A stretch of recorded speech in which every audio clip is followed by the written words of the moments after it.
Alright, since everyone else seems to be doing it, I'm going to review Transformers Prime.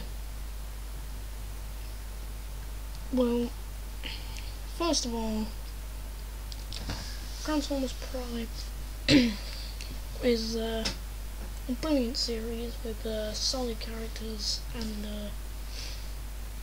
good scripts and great animation. So, I'll just go through the characters. Okay. So, to kick it off, we'll start with Bumblebee.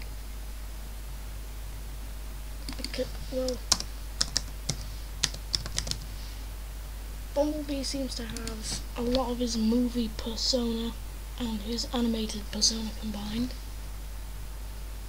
which is quite good because he's fun-loving and extremely kiddish like in animated, and he's like his movie verse in that his voice processor doesn't work, so he buzzes instead of talking with a radio. He buzzes like a bee. Yeah. And but he seems to be fun-loving enough, and seems to have a good relation with the humans, like always.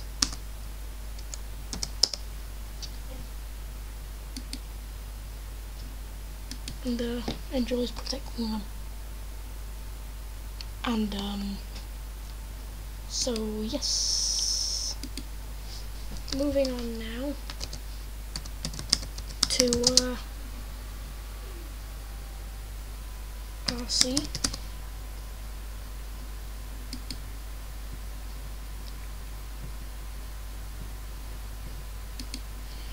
Well, Arcee in this seems to not particularly like being with the humans.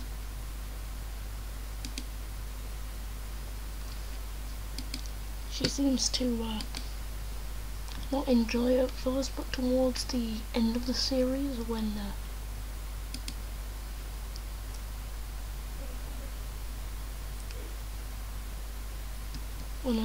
what's his name? When Jack leaves,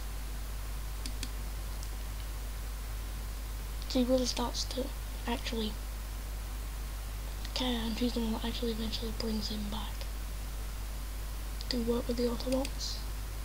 So, a very good acrobatic moves and skill, not much to say on this character. Now, on to the big guy, the leader guy, Optimus Prime. So he seems to be like his movie self and his G1 self, all wise and warrior-like. You know, tough, the boss. And Peter Cullen, having him voicing Prime is perfect. It matches him so well. In terms of him being a strong warrior and all that. Prime, of course, runs everything in this. And, again, Prime isn't an extremely developed character, so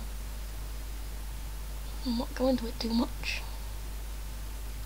Now, Ratchet. Ratchet is one of the more disappointing and more of a letdown character. He's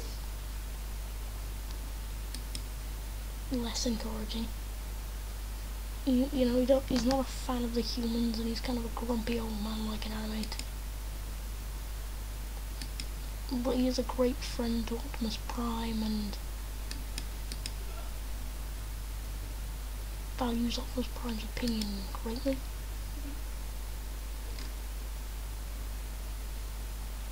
And listens to him and respects him.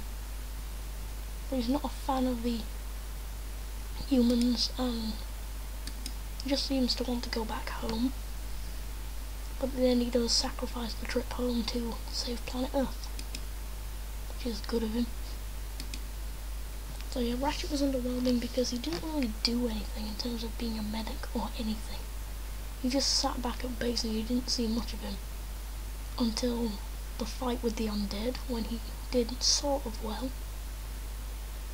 But I don't know how he thought he could beat undead Cybertronians when he got the crap scared out of him by a spider thing, which was once his equipment as per one of the episodes, I forget which one. But yeah, he gets his ass kicked by the Cybertronian undead.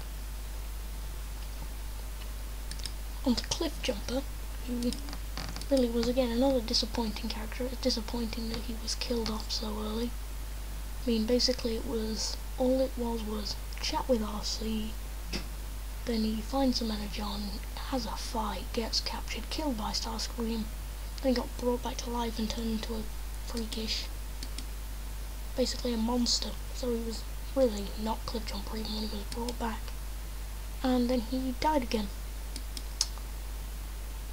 But he seemed pretty tough and a pretty cool character. He got beat quite badly.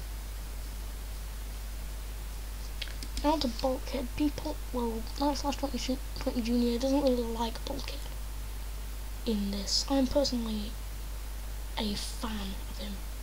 I was a fan of him in Animate, but now I like his Transformers Prime persona even more.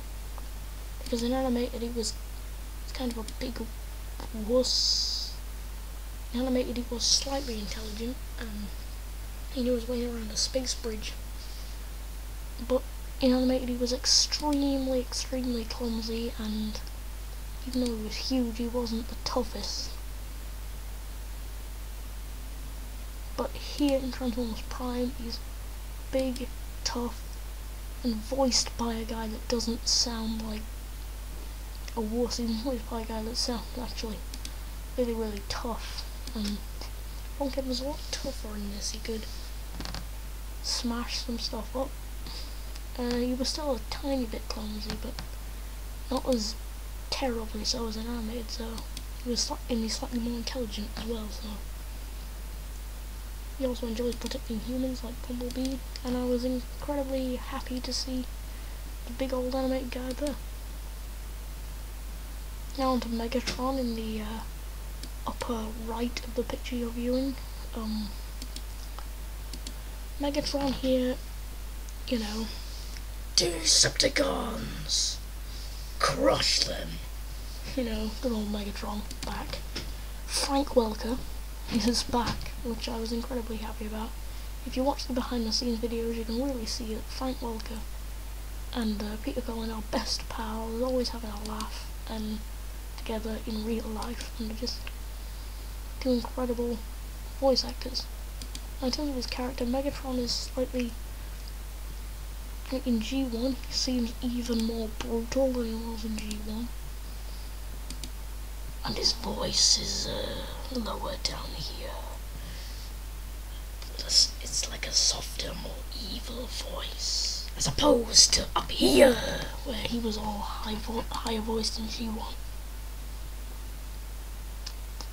So moving upwards before we come downwards.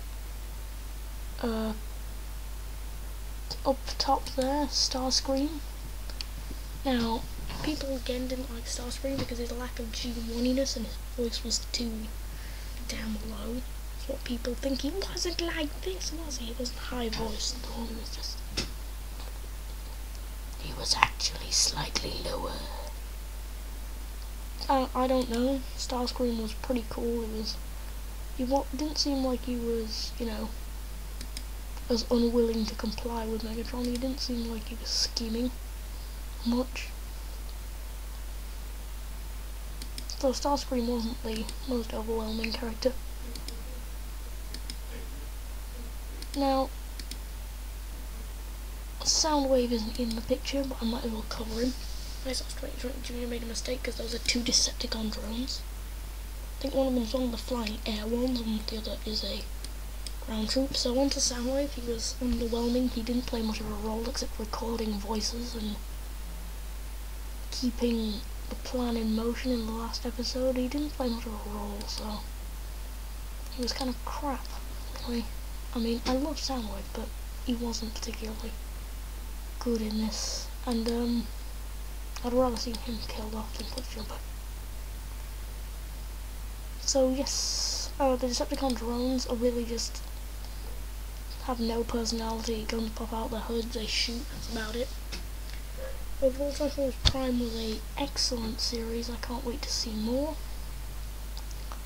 Thanks guys, till a bit.